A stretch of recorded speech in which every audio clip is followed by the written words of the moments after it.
Hey, I decided to upgrade my headphones, extra large ultimate. This never-ending rain is leaving us with a big mess. You know, our ground dries really fast though, so I think that when this rain stops, maybe within 24 hours, we might be able to drive on it again and start cutting the dirt back.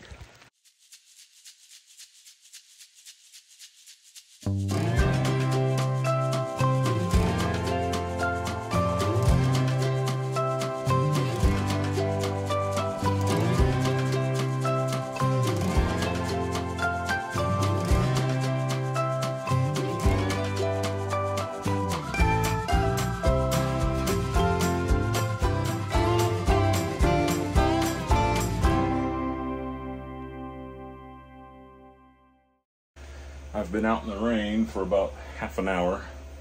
I'm turning on a breaker for the water heater.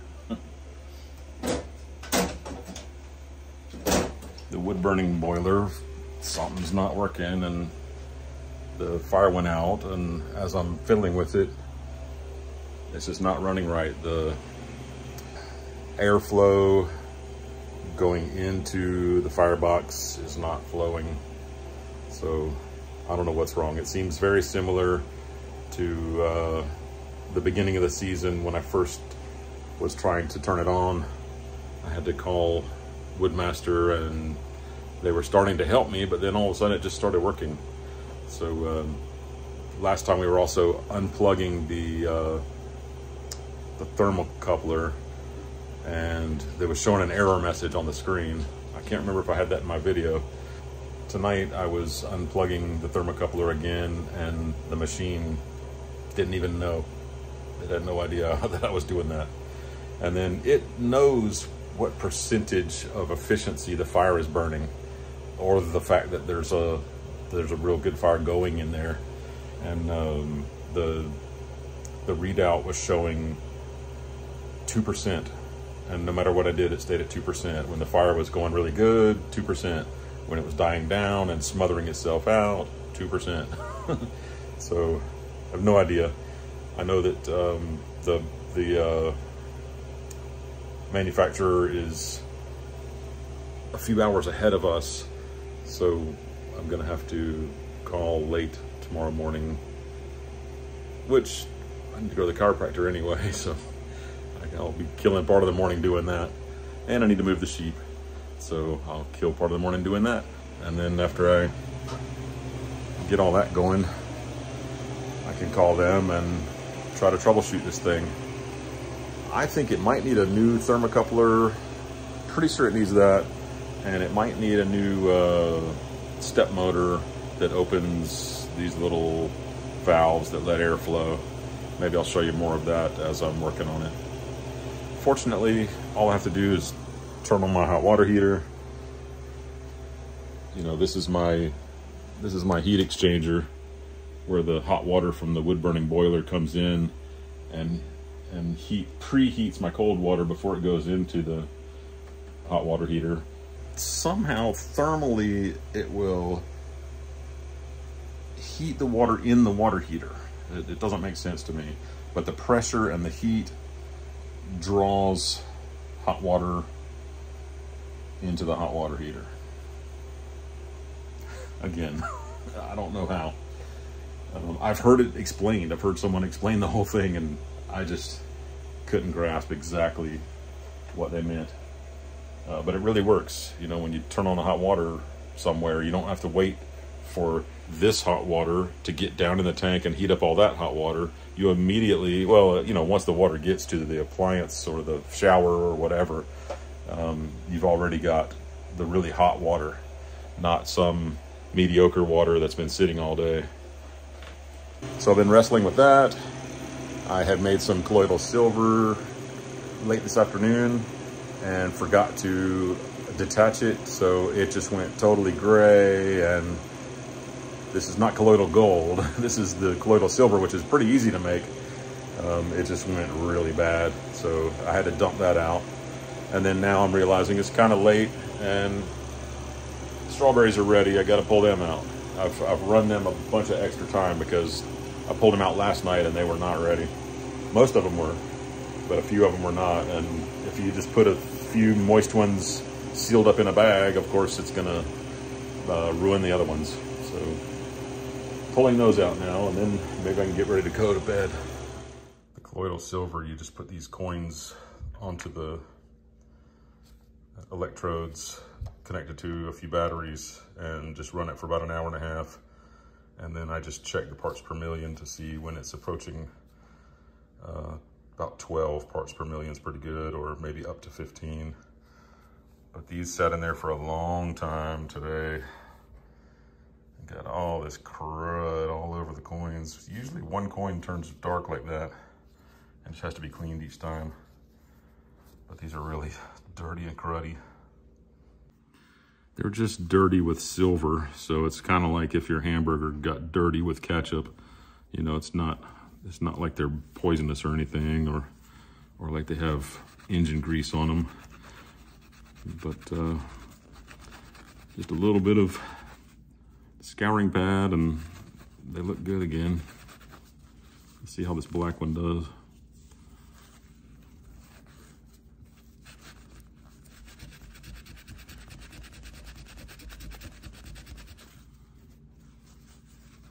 That one's worse.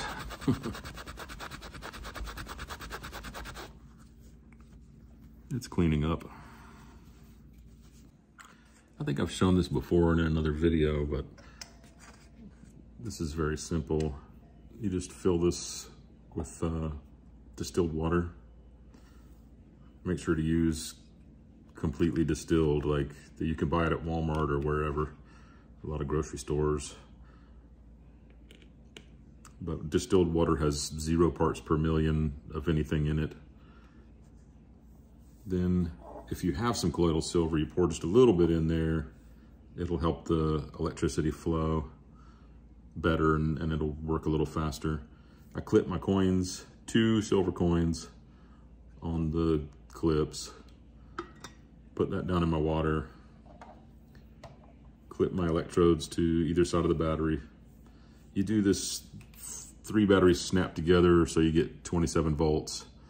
9-volt battery times 3, 27 volts. And like I said, you just clip one on each side of these, the positive and the negative that are still showing. Simple as that. It takes about an hour and a half. I bought this TDS reader, dissolved, I can't remember what it stands for, but it has to do with dissolved materials in the solution or whatever. You take this and you check your water, and when you have 12 or 15 showing on the screen, then you're good. Your colloidal silver's ready. If you're familiar with Rain Country Homestead channel on YouTube, that's who I bought this from. So you can reach them at raincountryhomestead@gmail.com if you want to buy one of these to do your own colloidal silver. You can also do colloidal copper. You'll just have to read the benefits yourself on that. They sell some copper rods that you can use with this. Okay, let's turn it off.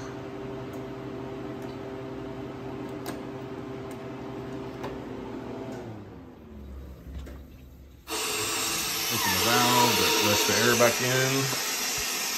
You can watch as the pressure comes off of the vacuum chamber. The rubber seal gets narrower and narrower where it's not so much suction.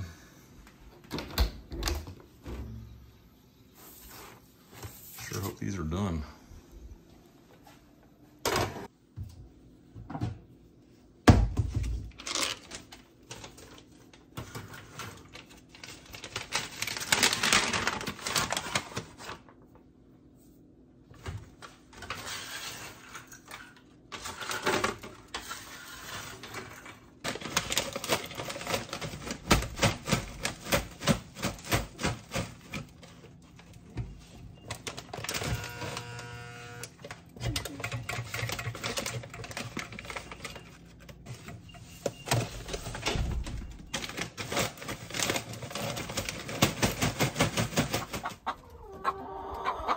talking about?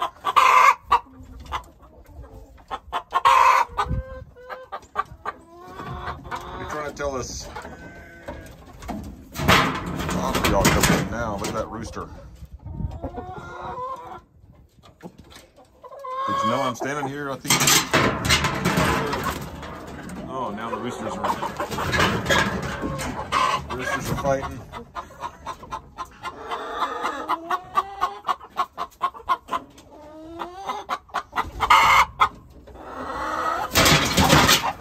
What are you doing back in here? You getting chased? I think you're in trouble, aren't you?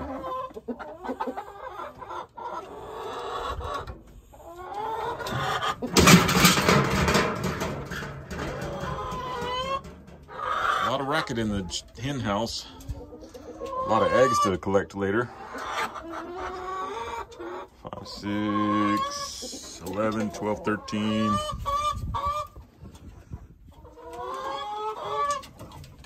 It's like when it rains, it pours. We have the wood burning boiler over there is not working right now. I'm about to get on that and take another look at it before I call a company. See if it starts working again on its own. Also, the last 3 days, we've had 2 chickens pass away. We have a lot of chickens, so, you know, we probably have about 80 chickens, 80 or 90, I'm not sure. So it's not like we have 4 chickens and 2 of them have died, but it's something we got to keep an eye on and see if we can figure out what's going on. The 2 chickens they live completely separately, so it's hard to tell what it might be. I've been talking on the phone with Daryl at Woodmaster. We're trying to get this thing going. It is definitely working better than it was last night. It's finally doing something. It's gained about almost 20 degrees in temperature in the past half hour, which is probably normal. That's good. I had it off all night, so it's only gotten up to 100 degrees. Still, just there's definitely some things that are not running right. The lights here are supposed to work when the fan is on, and when the primary and secondary valves are open to let air in. He's gonna talk to somebody and call me back again, but it sounds like they're gonna replace this Firestar mechanism here, because there's definitely something not working right with it. And hopefully, you know, what's causing the lights not to work, hopefully that's what's causing my other issues, and maybe everything will straighten out when they replace that. Got the side panel open, looking at things. I cleaned it all out. I opened up the back and cleaned everything out. Right now, we're leaving the back open a little bit because that's what Daryl told me to do. It's good to learn more about these things that you buy so you know how to troubleshoot them a little bit yourself. I learned today that the white smoke is moisture, so I realized, yeah, it probably should be, because I think the wood I've got in there right now is not the driest that I've got. It's definitely got some moisture in it. When it's running efficiently, there's only just those little heat waves coming out of there. You don't see any smoke at all. I've got the cover off the front where the fan is. This fan blows air into this box, and then there's some little regulator valves that send the air to where it's supposed to go. So we can open that up. So you can see this one is open right now, and then sometimes this one opens, and it sounds like it's working correctly because this one's got the tiniest little gap of opening, whereas that one's fully open. And earlier when we were testing some things, Daryl was telling me that's the way it should be right now. But last night it was stuck. It just was stuck at 3%. It would never change from 3%. Right now it's at 16%. Again, that's the efficiency. I can even see a little bit of smoke come out of here because there's such a fire in there right now.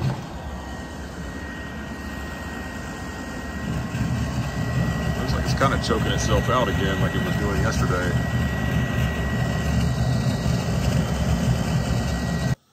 What a day or two it's been. I did get a call back from Woodmasters, from Daryl, and they are going to replace the computer in that thing. Right now I think it's running, so we'll see if it'll heat up and keep our hot water going.